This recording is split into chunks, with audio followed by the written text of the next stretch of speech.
All right, thank you all so much for coming out. A busy San Francisco Tech Week. My name is David Holt. I'm the program director at Blue Startups. So Blue Startups is a venture accelerator based in Honolulu, Hawaii. That's right, we're coming to you from Honolulu, Hawaii, and we work with some amazing founders. There's a lot of them represented in the crowd here tonight. We have Mission Malama in the front row, Saber Live in the front row. We've got Stacklist in the back. We've got Lamo Intelligence here. We've got Baze. So find some of our founders. They're here. They're representing Blue Startups. We've had an amazing couple of weeks here. We had our demo day in Palo Alto, which was phenomenal. And then we've been here at SF Tech Week meeting with everybody we can meet with and just having a great time. This is our event. Blue Startups has been around a long time. We're actually one of the older accelerators. We've worked with about 150 companies, and we've had a lot of success. Those companies have gone on to raise $1 billion in follow-on funding. We can say that because one of our companies actually went public. And so that was really awesome in 2021. So we've had a lot of great success. A lot of companies have exited. We have an alumni founder in the back, Zach, with Aselli Automotive. So thank you, Zach, for being here. He's one of our founders from, what cohort were you? You were four. Cohort 4, a long time ago. So we work with about 150 companies. We have a large network, 250 mentors in our network. Some of them are represented here as well. We're sitting in the front row right here. Huge network that helps our companies. We have a 12-week program. We spend 9 weeks in person with our companies, which is really special. We really get to know our companies. We walk through the trenches with them. We help them in every step of the way. And hopefully, ideally, we help them raise capital. That's what we're all about. So we want our founders to go on and raise more money, and that's why we're right here in Silicon Valley, the Bay Area. Why am I talking so much about Blue Startups? Blue Startups is the host of East Meets West. East Meets West is our huge technology conference in Honolulu, Hawaii. We bring in investors and entrepreneurs from Asia, and we bring investors and entrepreneurs from mainly right here in the Bay Area, but also other markets here in the US. And we meet in the middle, right in Honolulu, Hawaii. We have a really special conference focused on building deep connections, deep relationships, talking about innovation, strategy, partnerships, and really working together across the Pacific and learning from one another. And it's a really powerful, special conference. It's not like anything I've ever been to, and I've been to a lot of conferences. And we have a quick video to showcase what East Meets West is all about. But it's a great conference. Really, I think I was saying something about just the powerful connections that you make at the conference. We've had founders meet their lead investors at East Meets West. We've had investors find companies that they would have never found before. And we've had a lot of just innovation, ideas, and exchange at the conference. You can find the ticket information at emwhawaii.com, or you can scan the QR code on the website as well. We have a lot more information about past conferences, past speakers that we've had. All of the presenters that we have at this panel right now have been huge supporters of East Meets West, and they've been speakers at times, and Casey Lau has been with us since the beginning, so he's really put a lot of his heart and soul into the conference. But now I want to transition to a few supporters that have helped make this all possible, and I want to kick that off with one of our partners that's been working with us on the event for the last couple of years, and they have a big event coming up next week. So we actually now host the Startup World Cup regional competition during East Meets West. And I want to invite up to the stage Ryan from the Startup World Cup team to talk a little bit about what the Startup World Cup is and what they have going on next week. Hello everybody, my name is Ryan Schnitzer. I'm on the investment team at Pegasus Tech Ventures. I'm here to talk to you and also invite you guys to our lovely event next week on October 17th. The grand finale. So a little background to what the Startup World Cup is. So we partner with a bunch of events from around the world, such as East Meets West. We also partner with events from the Latin region, Africa, Europe, and of course North America. All the regional winners from around the world get invited to come on October 17th, pitch in front of about 3,000 people for a chance to win a $1 million investment prize. Keep it brief. You can find way more on our website. Over the next step, there might be a QR code. But basically, you get to see the top talent and top young startups from around the world. Here, you also get to see and hear from some of the best speakers out there, some of the biggest VCs from Postal Ventures, Lightspeed, etc.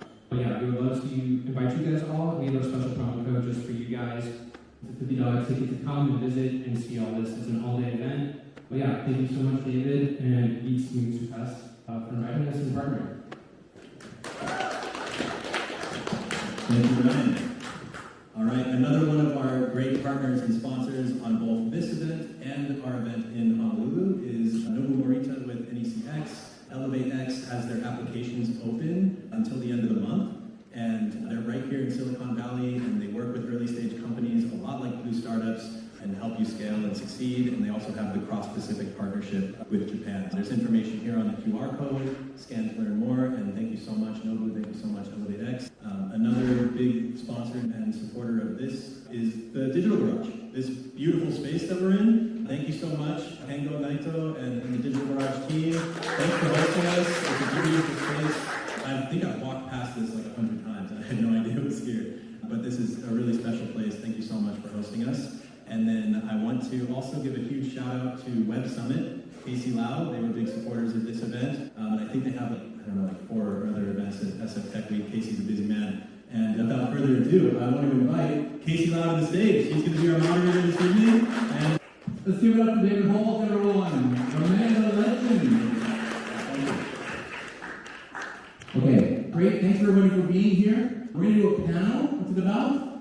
Venture panel. We're talking about what's going on here for people who don't know what's happening in the Bay Area. But first, let's set the stage. Let's invite Holly Liu. She's the founder of Kabam. She's going to do a quick 10-minute overview of how she sees and what she's seeing right now in Silicon Valley. Holly, come on up. Thank you so much, Casey. Thank you, David. Thank you all for being here.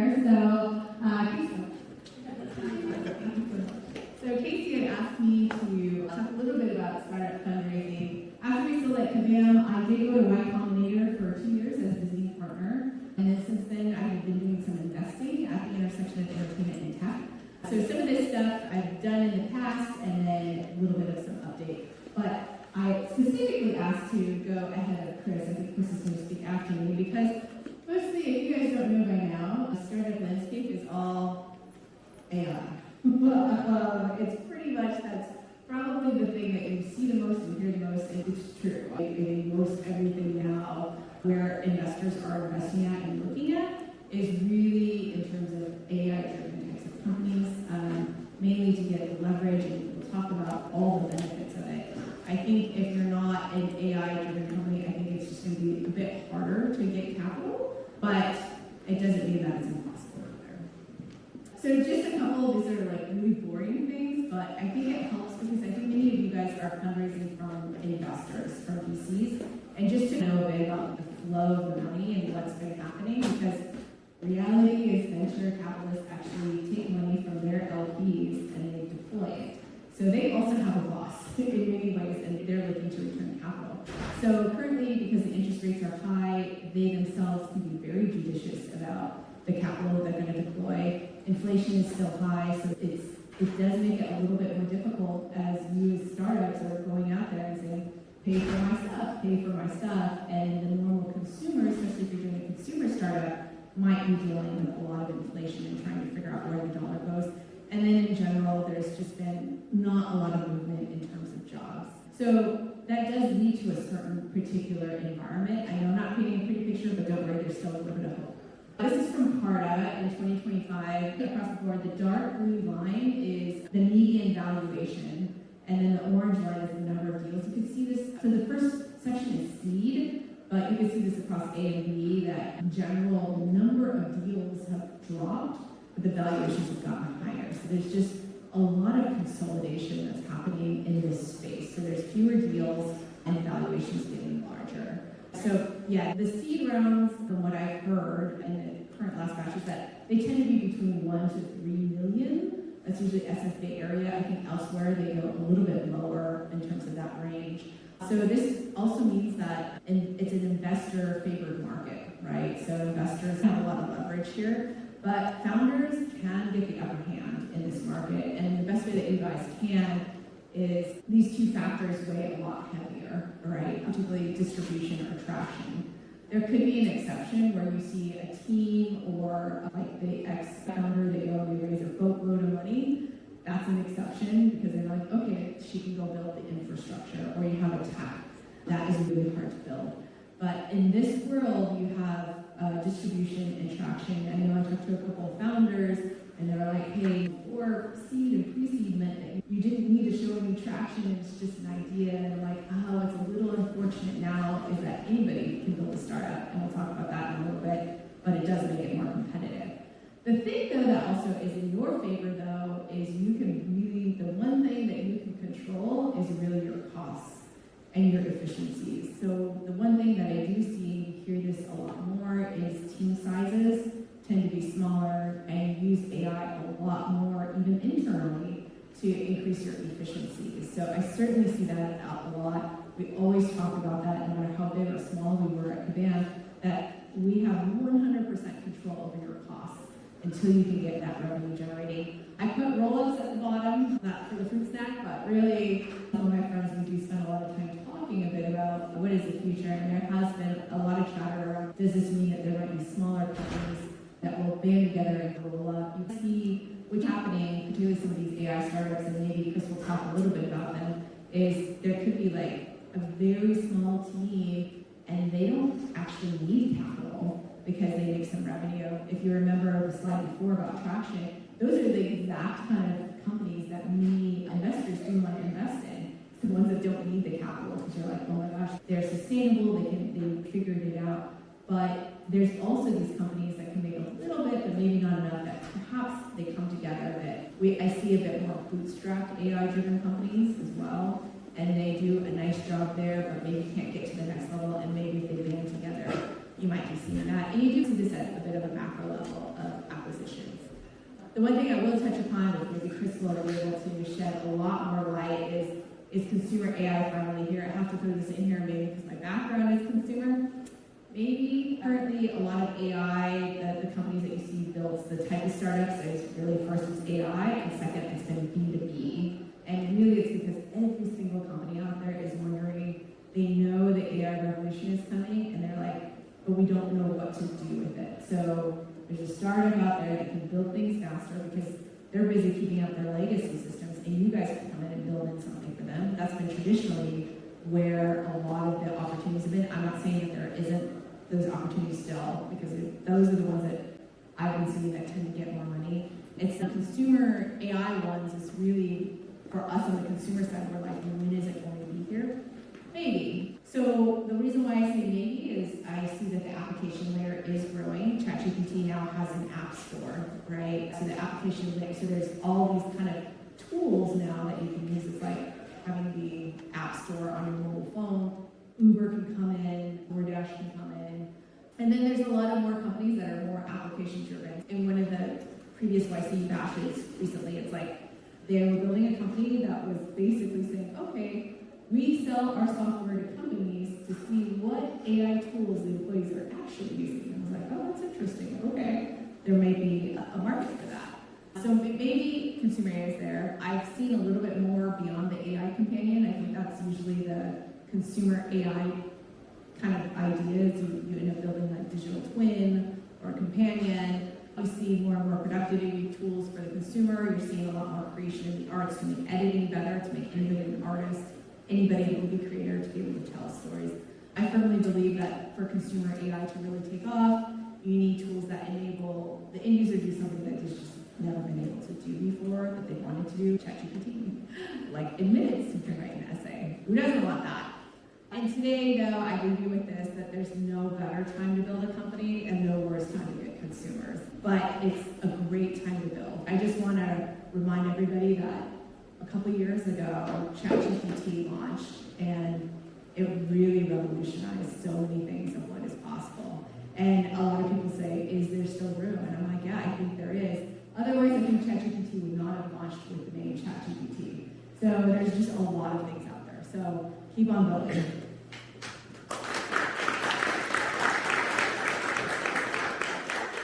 Okay, thanks, Holly. That was amazing. I hope everybody was paying attention to whether everybody was paying attention, because that is definitely the perfect laydown of what's happening here in Silicon Valley from that perspective. So now I'm going to bring up Chris Ye. He's from Ventures. He's also the star that East Meets West. I don't know, probably saw him like 10 times in there. Chris, come on up! Again, I just want to pitch East West. I've been there speaking for the past 2 years. It is one of the most incredible conferences I've ever been to. It's not just because it's in the islands, although it's really nice to be at a conference where you actually are on the beach or up in where they shot Jurassic Park. It's also because of the aloha spirit and the incredible warmth and hospitality of everyone there. So I cannot recommend enough that you go and visit East West next year, because if you go, you'll see me there as well. So I'm here to do a lightning talk today. I'm going to keep it really short and sweet because we've got an incredible panel. I want to ask you guys what you've been hearing out there. So for example, have you been hearing things like AI-first companies are going to have more revenue per employee than any SaaS company in history? How many people have heard something along those lines? How many people have been hearing about the incredibly rapid growth of companies? I was at Andreessen Horowitz speedrun demo day earlier today, and the number of companies that got up in front of us and said, yes, we launched our product 2 weeks ago, we're currently at 10 million ARR annualized, and we're looking to grow to 100 million by the end of the year. So it can be really tough as an entrepreneur who's struggling and trying to make a company work to hear all these people talking about how, oh, this is so incredible, we're going to vibe code this stuff up, and 3 weeks later we're going to have 10 million in revenues. Now, what I want to do is I want to talk about the concept of easy come, easy go. Because what AI is doing is it's changing the way we need to think about starting companies. One of the things that people have always looked at as the primary sign of success, the primary sign of traction, is the annualized revenue. Are you making money from customers? And this is still a great thing. I'm not going to say it's a bad thing to make money from customers. But it doesn't mean the same thing that it did in the past. How many people here have used Cursor at some point in time for development? How many people used Cursor yesterday? Still few. Now, Cursor was one of the fastest growing companies of all time. It reached 100 million in ARR. So all of a sudden, it's the darling of the industry. What happened? Why aren't you still using it? What are you using instead? Code. And pretty soon you might be using Codex from OpenAI. The fact is that the ability to rapidly ramp up your revenues is ultimately meaningless if you don't have a way to actually build in that retention and that long-term competitive advantage. Speed is amazing. I'm the co-author of Blitzscaling, so of course I love speed. But rapidly growing revenues, rapidly getting into the market, all of that is meaningless if all of your competitors can do the same, and possibly even do it faster after you pave the way. So my message to you in this era of easy come, easy go is don't just think about how quickly you can grow your revenues. Yeah, of course, that is great. Don't let that cause you to lose sight of the fact that you have to build something that people are going to stick with over time. Now, this isn't necessarily going to be easy. You can't just bolt a set of game mechanics or ratings or something like that to do this. This is based on the product itself. We've seen that with things like Cursor. What's the problem that Cursor has? It relies on Claude and GPT-4 to actually be able to do its work. And which means that at the end of the day, Anthropic and OpenAI are always going to have a competitive advantage. So, can you find the kind of product where you can actually build those kind of switching costs and lasting competitive advantages? Now, since I'm a very self-serving person, I will tell you that the principles of doing that are all contained in Blitzscaling. The ability to build up network effects, the ability to create a market where there's a land grab, where once you get those customers, you get to keep them forever. So even as you're thinking about seed strapping or rapidly growing your company to 100 million in ARR, I want you to remember, easy come, easy go. It's not enough to build up your revenues. You've got to build that sustainable competitive advantage. And building in the principles of blitzscaling, like network effects and like land grabs, are one of the main ways to do it. Thank you, everyone.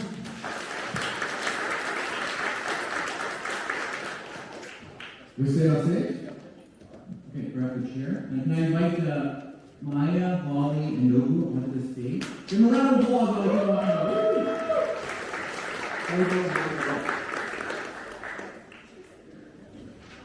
Good idea. I always try to. Oh, that's a good idea. I always try to line up with The pictures on stage. Okay, I'm going to ask the audience audience for questions later, so get your questions ready. Of course, we want to hear more what's going on here. Before we get into introductions, how many people are here are from the Bay Area? Raise your hand. Okay, how many people are here from outside the Bay Area? Okay, all right, great. Okay, the guy in the blue shirt, where are you from? Where? Okay, no, you're not. I said blue shirt. The guy, that guy. Okay, the guy in front of you. That's you. Yeah, you. South Korea. Okay, great. Wow, you came a long way for this event. That's great. Okay, so let's start with quick introductions to everybody. Nobu, why don't we start with you? Can you just introduce yourself? What do you do? And what are we doing here? My name is Nobu Morita, based in the Bay Area, part of the company called the NEC X. We run a venture studio program for already stated this. Hi folks, Chris Ye. I'm the co-author of Blitzscaling and the co-founder of Blitzscaling Ventures, and hopefully you will see me at a conference near you sometime soon after this one. Hi, everybody. I'm Hawaiʻi. There you go. I'm staring now. I was previously one of the founders of Kabam. I'm a little gaming company. As I mentioned, I went to Y Combinator 2 years as a visiting partner, did some startup investing, and then now I run a curated community at the intersection of entertainment and tech. It's like building a Soho house without the cost of real estate.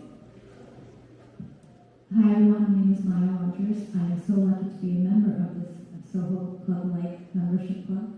CEO of Tetris and also a co-founder of Blue Startups and partner of Blue Ventures. All right, and you came all the way in from Honolulu, right? Okay, cool. All right, I'm Casey Lau. I am the co-host of the Web Summit. We do events around the world, and I always like to tell people that I am the personification of East meets West because I was born in Canada and I live in Asia, and I spent a lot of time in Hawaii, so I'm all three of them. And I love doing these panels because I love to learn more about what people are building in the West and the East. And I spent the summer here in San Francisco just learning so much stuff. And that's why I love Holly and Chris's insight, because I feel like Silicon Valley, Bay Area is really Silicon reality. There's a lot of stuff happening here, and I think if you're not, and it's good that you guys are flying in from South Korea and Austin and places like that to see what's going on here, because I feel like a lot of stuff that's happening here is around AI, and it's changing so fast that you really have to get your hand on all the stuff that's going on here.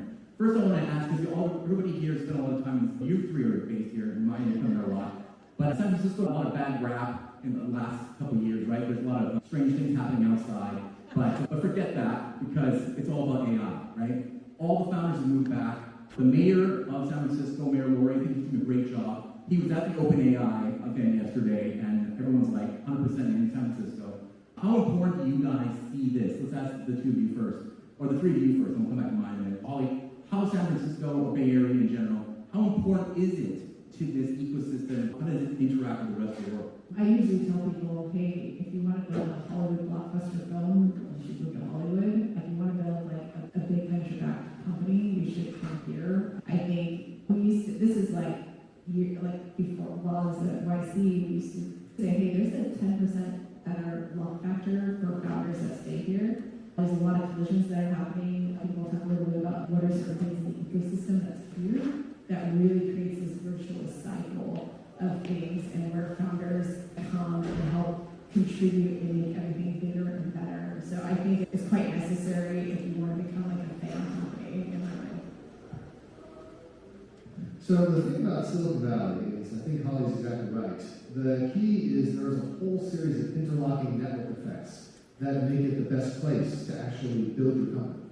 So whether it is because it is easier to run into investors, whether it's easier to find co-founders, whether it's easier to find those first couple of employees, or perhaps later on, after you've raised a bunch of money from those venture capitalists, to hire those C-suite executives.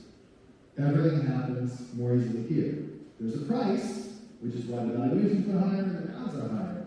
But when we're dealing with these kinds of winner-take-most markets, as many new technology markets are, the goal is simply to win. And even though victory is not guaranteed in Silicon Valley, it is much more likely here.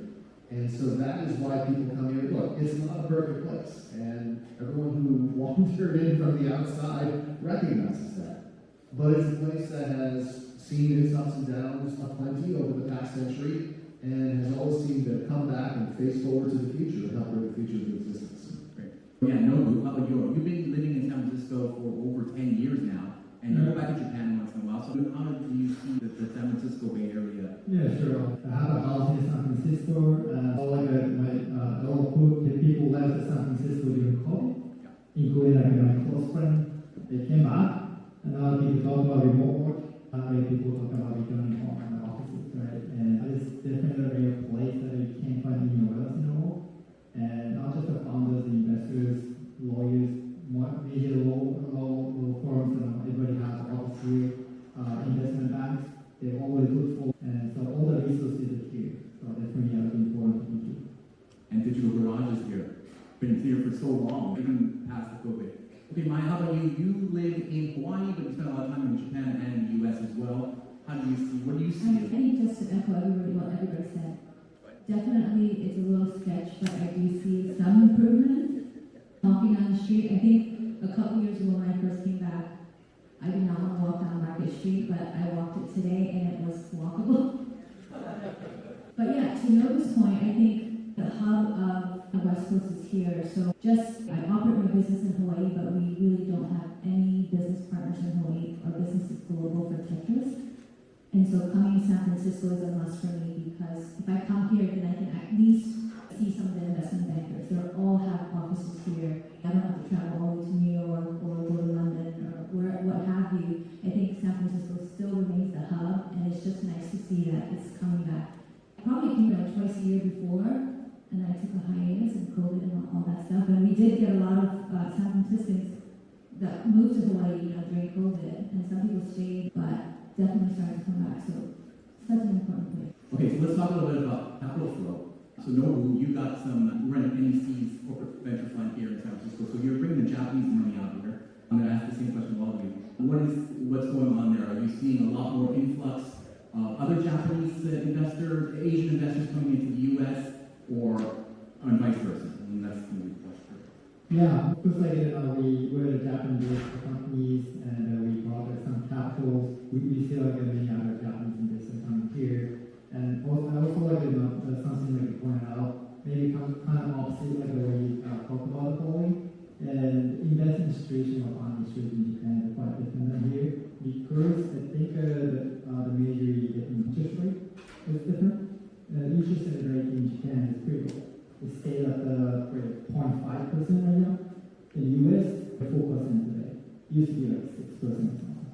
So that creates a completely different situation of funding.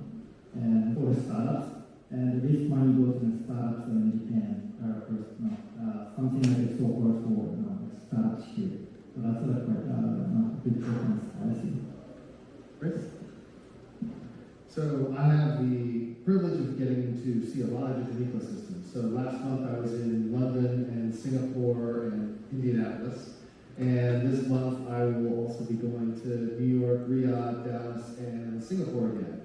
And there are a couple things that I see in common. The first is that everywhere I go, people want to build up their startup ecosystem. That they understand that technology is the future, and they want to be a part of it.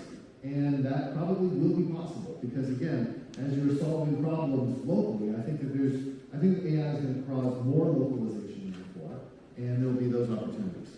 But the other thing is, I think that there is a lot of interest in connecting to Silicon Valley, whether it's connecting your capital, the opportunities here in Silicon Valley, or helping the companies in any ecosystem come because their business partners are here, their investment bankers are here, the customer acquisition specialists, the human capital is here.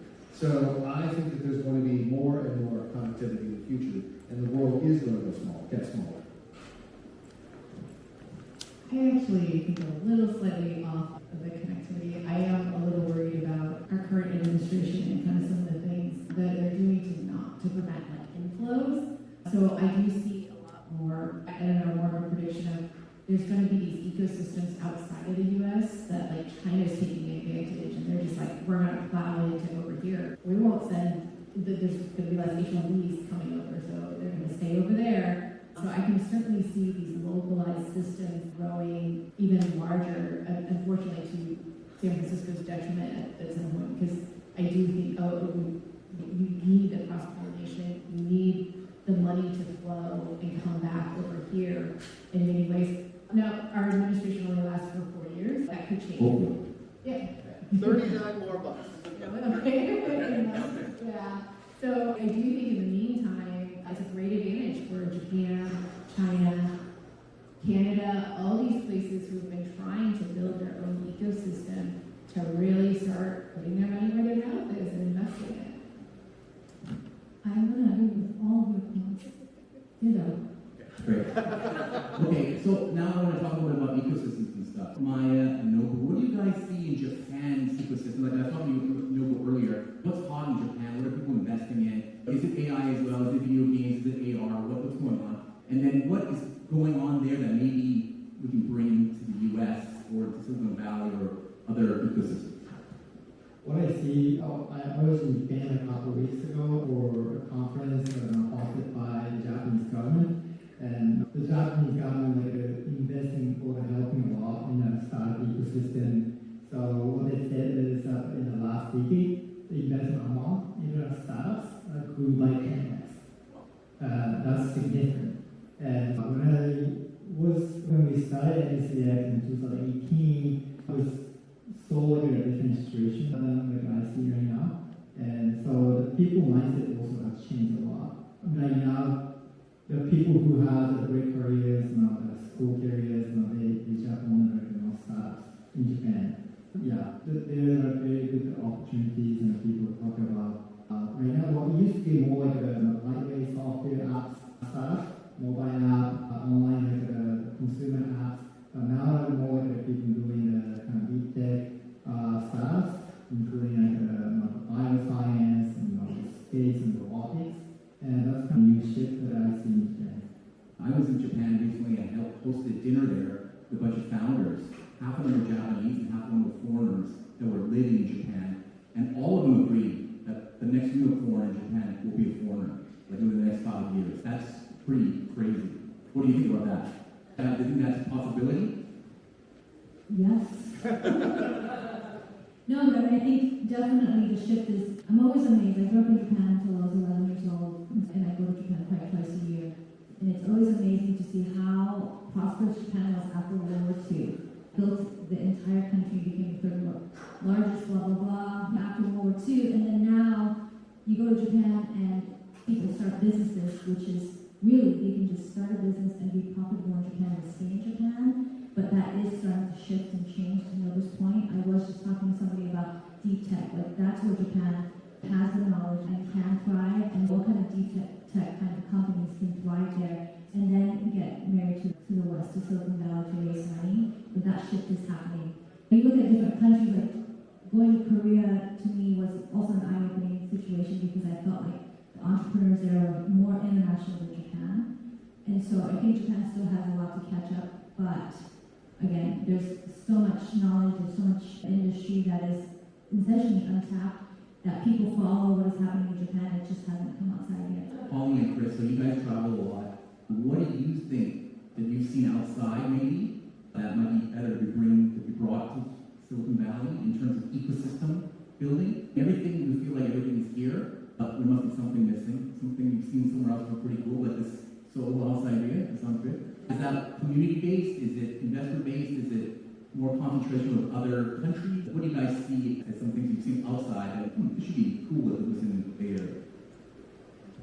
So I do think that Holly's already hit the nail on the head, which is that here in the United States, we rarely see the government as necessarily benefiting the startup ecosystem. Now, sometimes you have local initiatives that the mayor of San Jose is very pro-startup, as you mentioned, Mayor of San Francisco, Denver is very pro-startup. But at the national level, there's some issues. And even without that, even prior to this particular administration, there has been, and always has been, within Silicon Valley, sort of sense of, hey, government, just leave us alone, you're old, you're slow. Not very sensitive, by the way, but that's been the attitude that people have.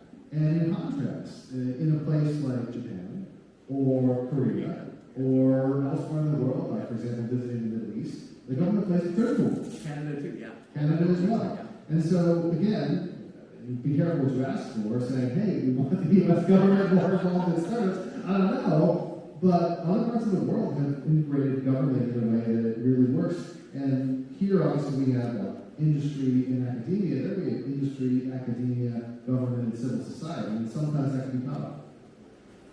I also think the outside world has a very non-Western view, and I think that because of that, I mean, there's 7 billion people on the planet, and not all of them are from the Western Eurocentric type of thinking in terms of building, and I think that is actually much more beneficial, especially as the other countries all come online, and how they do things, and how they build things, and how they think about things in terms of their mindset is really quite different. So couldn't penetrate China, and I think it's partly because it was a very Western-built company, and it's very hard. China has its own types of situation, but absolutely, I think the ecosystems over there, just a different type of perspective, can really help them. All right, there's a lot of love for San Francisco in this conversation, so let's look at other cities around the world. When you're on travels, you go around, do you guys see other cities you think are up and coming now, or getting these kind of events together, getting startup techniques and all kinds of things going on that are not necessarily Tokyo or San Francisco?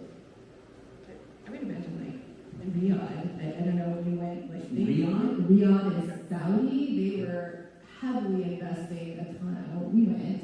Yeah, it was just crazy. Definitely the government's trying to do certain things. I think there's a lot of things that need to change in order for it to be a startup ecosystem, but they certainly are really, like, I don't know, I think it was very interesting. I never done twice, but. You said earlier, like, the world is 7 billion people, and America's just a part of it. And it's so true, right? When you start traveling and you see all these conferences that are happening around the globe, people are spending so much of their time building new businesses. I was just in Paris in June, went to Viva Tech, okay? I didn't know about this, but it turns out it's like Europe's largest tech event that was started by one of the co-founders. Second biggest tech event. Wait, we have something, is that, are they part of What's it? the biggest one? Okay. Second largest tech event. And this event was like a combination of big businesses that were pouring money into it, but also startups. So, for example, like LVMH had an entire booth that showcased all these startups and how they're investing in these small companies that are doing like technology for building the next Mongolian sheep or some kind of crazy stuff. But I mean, I think you don't realize it because we're so Western-centric, and America always is like a big island, and we don't know what is happening in the rest of the world. And yes, there's so much out there. Every country you visit, you just blown away about with what they're doing and building. And certainly, we live in a world where people say, oh, people are going against globalization. All right, and what I see is that more people travel than ever before. And people are being exposed to more things than ever before. I do think that one of the important things that will occur with these different ecosystems, with these different cities, is that all the people who are competing for talent are trying to figure out the best way to attract that talent. Now, there are different ways to attract that talent. There's policy ways, obviously, tax breaks. One of my partners was like, maybe I should move to Dubai because the taxes there are a lot lower than here in California, for example. But on the other hand, there's also the question of livability. I think that one of the things that Riyadh has struggled with is the fact that it's located in the middle of a desert, which is why they're creating an artificial green belt that they're going to water. But people ultimately want to live in a place where they and their families are going to enjoy themselves. And so I think that's something we hold as a standard. We try to hold San Francisco to and say San Francisco needs to do better, but other parts of the world need to do better as well. There's just different ways that manifests itself. Yeah, definitely the Middle East. That's something I see. I was going to say Japan, Tokyo, but besides that, maybe Canada. When I visited Calgary, I was surprised. Calgary? Yeah, Calgary. Yeah, they trying to build like a startup. Calgary is like the Texas, Alberta is the Texas of Canada, so they have a lot of oil, so they have a lot of money. So they're putting that back into innovation. Yeah, that's what I have to. Are you guys talking about Hawaii too? Yeah, go ahead. Okay. Most people are surprised that Hawaii actually has a thriving kind of tech community. We've got now how many accelerators, like 5 accelerators in Hawaii. It's not just a tourist destination, right? And so the reason why Blue Startup started and the whole kind of ecosystem that we're trying to create is that Hawaii is a place where we choose to live because this is where family comes from. We have the problem of all of our children going off, coming to the mainland and going to universities and they have no place to come back because there are no jobs. And so now, right, how does Silicon Valley start? It started because of chips, and there's nothing, before it used to be farmland, and now it became this global center for technology, innovation, and investing. And so the idea for Hawaii is that, well, you know what, we can also invest in also have companies that are based in Hawaii. And sure, we have to still come to San Francisco, we still have to travel the world, but again, the world is getting smaller and smaller as we speak, and we're all so connected that living in Hawaii is a choice. It is expensive to live there, but it's a price of paradise. And so anyway, come to Hawaii, East meets West, because you'll see, it's not just a vacation place anymore. Really, we have so many companies that are doing great, amazing things, and Hawaii is not just about military and tourism. Okay, I'm going to ask this a couple of last questions, and then I'm open to the audience. Nobu, I think everybody wants to know, what do you guys use every day in terms of tech? What's the app that you use the most, or the website you use the most to do whatever you, either maybe it's just ordering Ubers, maybe that's a Waymo, or is it something more sophisticated, like you're doing Cloud Code every day? The tools that we use day to day. Yeah, something that you want to promote that you think is something you use a lot, that people want to know. Okay. Which one do you use the most? So yesterday we kind of had a session of Notion AI. Yeah, that was stunning. But they didn't actually know that much that they developed, implemented AI tool a lot. Yeah. So I think it's the usual tools. I think we use a lot of Slack for internal communications. I think for AI, we're using a lot of just stock ChatGPT for the sake of just answering basic questions. One of the things we want to play with is we've invested in Improve AI, so I've been encouraging our team to build out more on the agent side. And then what I would say is, funny enough, if I were to say, what is it that I use for the most hours a day besides something like Gmail, it might very well be a podcasting app that you choose to use. And how do you consume your media? Maybe for some people it's Netflix. I'm not going to judge folks. By the way, Netflix is helping with that globalization. K-pop Demon Hunters is definitely bringing people together all over the world. I don't think I can South Korea there. Yeah, right. So I use Gmail, pretty boring in terms of just for the main work I do. My top hit applications: Gmail, WhatsApp, News, and then I've been watching How I Met Your Mother, so it's on Hulu right now. Which is going away. It's being folded into Disney Plus. Oh my gosh, everything's folded into Disney Plus. Okay, but they're all consolidated. Everything's consolidating. Yeah, I don't have enough time to talk about what tools I want to do with AI, but I am cautious about it in terms of leaving my digital footprint. I have digital footprints wherever I go. I love ChatGPT for my kids. The other day they were fighting, and I said, okay, ChatGPT, Sia wants to do this, Ren wants to do that, but they're both fighting, they both want to do the same thing. And then I handed over to the voice chat, and he literally was like, okay, guys. And they listen, and they're like, stop fighting. Anyway, so great tool for little kids. They listen to ChatGPT, but his name is Blaze, and I said, hey, Blaze, we're fighting over the Magna Towers, help me out here. And talk to them because they're listening right now. And so Blaze talked to him and was like, hey, Sia and Ren, what do you think we should do? And literally, it's like a third adult that they listen to mom and dad. But aside from using it on my kids, I definitely use a lot of ChatGPT because it's like my best friend. I like to use Superhuman for email. I also use Notion and all the chat apps. It has become my new email. I actually don't like new email because it's literally a telegram into my inbox, which then I have a couple of days to get back to you, and maybe you'll never hear back because it takes too long. But WhatsApp is like one message, boom, you can respond, or Line, or WeChat, or wherever you are. It depends, but I think WhatsApp has become the best way to communicate for me. All right, since you guys all said Gmail, I have something I just saw recently that I thought was pretty cool. I started using it. So Manus AI has a new tool called Mail Manus. And basically you hook it into your Gmail and you can just use it as an EA. So you get an email and then you just send it to their email and say, can you just schedule this or make a doc out of this, and it'll come back. So it's basically like using Manus, but just doing it within the Gmail, so you never have to leave the interface. I thought that was cool, because you usually tell somebody else to do it anyway. Okay, let's save up time for 1 or 2 questions. Does anybody have a question for the panel? Okay, there's a lady right here in the middle. Yes, you? Stand up, yes? Oh, here comes the mic. Don't worry, you don't have to scream. No, here comes the mic.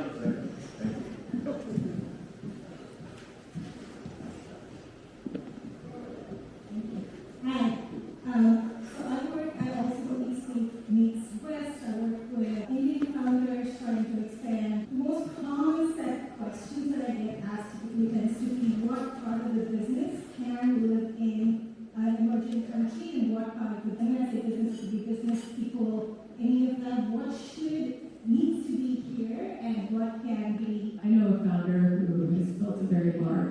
company outside of the US, and he spends most of his time outside the US, but he absolutely has to come here for fundraising. That's like a big thing that I see him doing is fundraising here. I think it really depends on your business, right? But if it requires like in-person sales, B2B, business development, definitely having a local team is key, especially in certain Asian countries and countries that are not Western, like the US. Like Nobu said earlier, Facebook couldn't make it in China because it was a Western company. Like, we've seen this over and over. Western companies can't go into another region with different cultures and values. You know, they'll think that they can actually penetrate. You have to have a local presence. I think that the other thing is it's not just a question of geography, it's a basic physical reality of time zones. And when I think about an engineering team and a product team, I want them to be in the same time zone. A situation where the engineering team and product team are on opposite sides of the world, I think that one of the people described it to me as just like with Apple and the engineers, they have engineers here in Cupertino, they have manufacturing facilities in China.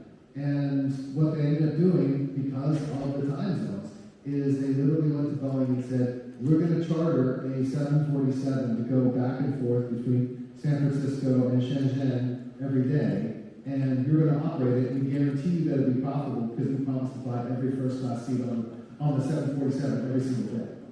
And that's crazy, and that's what you can do when you have the kind of money Apple does, but it reflects the fact that time zones are a basic physical reality. And if you have an engineering team and a product team working together, they got to be on the same time zone, or at least close. Yeah, I would say it really depends. Raise investing money from VC, local VCs, I think that there is a best place to meet in person, which is very important to raise money in VC today. In terms of the customers, you really want to be close to where the customers are. So it depends on where you run the business. You can find a good amount of engineers in the team, but also like expensive. Maybe it is a place to find AI engineers and researchers here to look for more like a cost-effective resources. Like in Japan, actually they're relatively cheap. Calibrate that way, like people go to find other engineers. Wait, okay, I think there's a guy in the back there. Oh, wait, sorry, never mind, sorry. Go ahead. Thank you so much for speaking this panel. My name is Janai. I'm originally from Hawaii. I went for college. I've been in the Bay Area for the past 6 years, worked at Amazon, and now at the GSB getting my MBA. The question is for Maya. I think where I found myself is a part of a growing contingency of kind of people my age who have been from Hawaii, who had to move away to find better job opportunities. And my question is, what do you think for those from Hawaii in the tech world, what are things that we can be doing to help foster and grow the tech ecosystem back in Hawaii? Everybody from Hawaii, raise your hand. Can you turn around and meet her? What was your name again? Janai. Have you been back to Hawaii recently? Yeah. So I will say that there is a community already happening, and we've been building it for the last 12 years. So if you do happen to be in Hawaii at those events, we just had Honolulu Tech Week last week, East Meets West is coming up in April, like you will see, you'll get connected, you'll feel all the things that are happening there. And it's definitely a long-term commitment and a vision that we have for the future of Hawaii. Right? So now we're starting to see the high schools implementing entrepreneurship, implementing robotics, I mean all the things, they're top-notch. All the companies that Blue Startups has invested in, all of our Hawaii companies have always excelled, just because we're getting the best of our bunch. But I will say that it's definitely already happening. And so tap into it. Please, everybody, connect with her. Like, we want to. All right, one more question?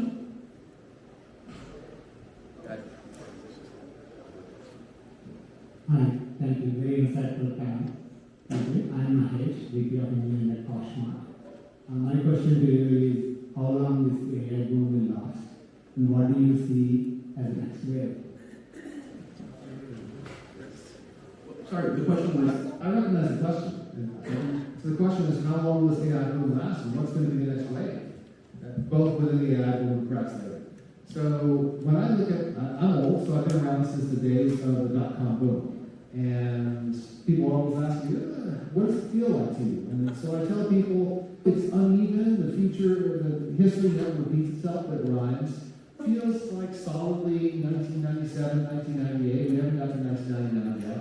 So to me, it feels like this AI boom can probably last through the presidential election, and then all bets are off in general. In terms of what's coming next in AI or what's coming after AI, I think that one thing I keep hearing people talking about these days, which it's just a rebrand, but they call it physical AI. And you don't want to call it robotics because that's been tainted somehow. But the fact is, AI is this amazing stuff, it's doing all this great stuff, but it doesn't touch the real world as much.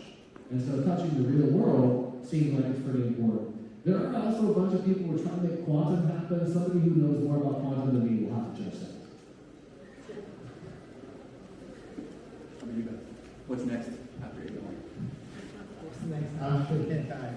Yeah, maybe, yeah, well, I think about like quantum computing, you know, like maybe something like that. That's also something like NEC is now working on, because, you know, we're taking too much resources for AI computation, and we need a solution for that one. And for the quantum computing, doesn't solve everything, but it can be,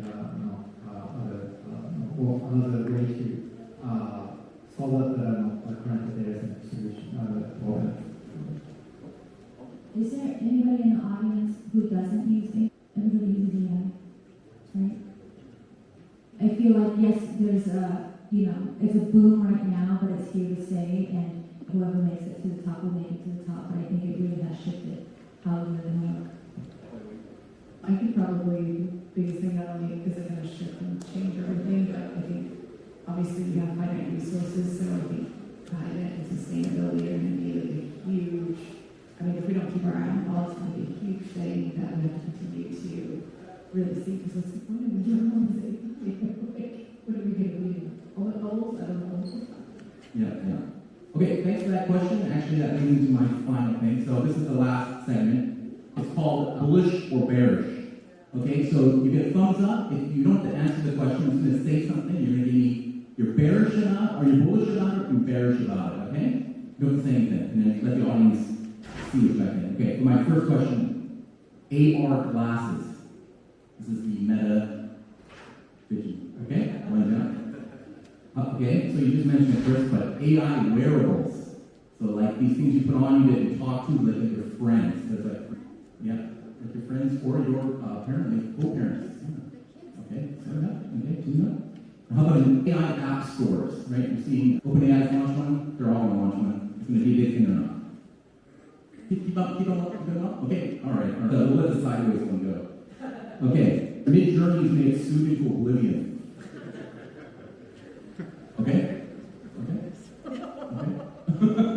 If you don't believe, just thumbs down. How about that? Okay, all right. Vibe coding or no code? For certain things. Okay, that's fine. An office manager will be able to create an AI engine by the end of 2026.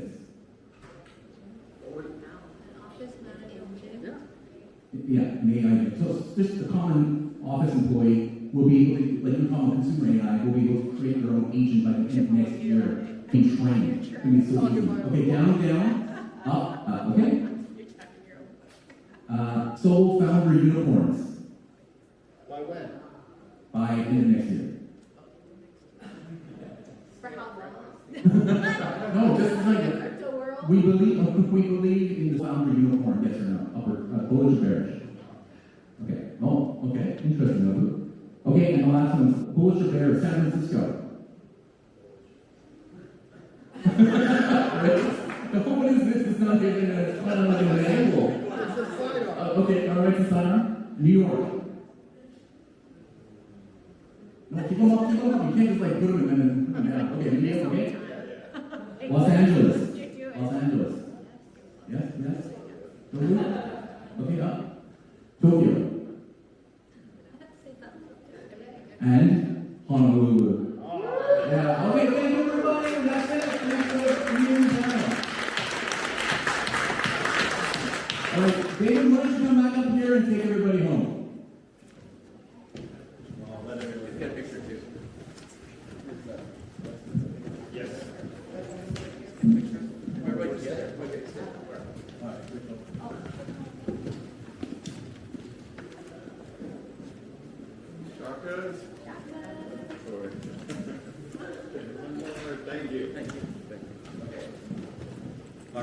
Thank you all so much for coming out. Pulling on a few threads, I think Hawaii is such a special place because of the ohana that we have there, and really, ohana means family in Hawaiian, and with Blue Startups, with the tech community, everyone really looks after each other and cares about each other. The reason Blue Startups has been so successful is because of the ohana that we've been able to build in Hawaii around tech. The Angel group in Hawaii is very active and supportive. The mentors that we work with there are just incredible. And to answer Janai's point, I think all of these talented people that have left Hawaii, being able to support what's happening in Hawaii, even if it's from afar, even if it's only when you're in town for a few weeks and you connect with a founder and are able to help them in some way, I think giving back in that way is doing a lot for the ecosystem. And if you want to reach out to me, I can help you get in touch with people when you're in town. And I think that kind of give back and bringing your knowledge and experience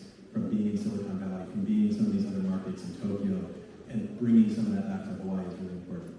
But if you want to learn more about the ecosystem in Hawaii, join us at East Meets West. So thank you so much for being here. This is our mahalo. You can go on emwhawaii.com or scan the QR code to join us. And let's give it up one more time for all of our speakers, for moderating this amazing panel. In the Digital Garage, the event space, thank you so much for hosting us. And we have time for networking, so hang out, get to know each other. And thank you all so much for coming. Mahalo.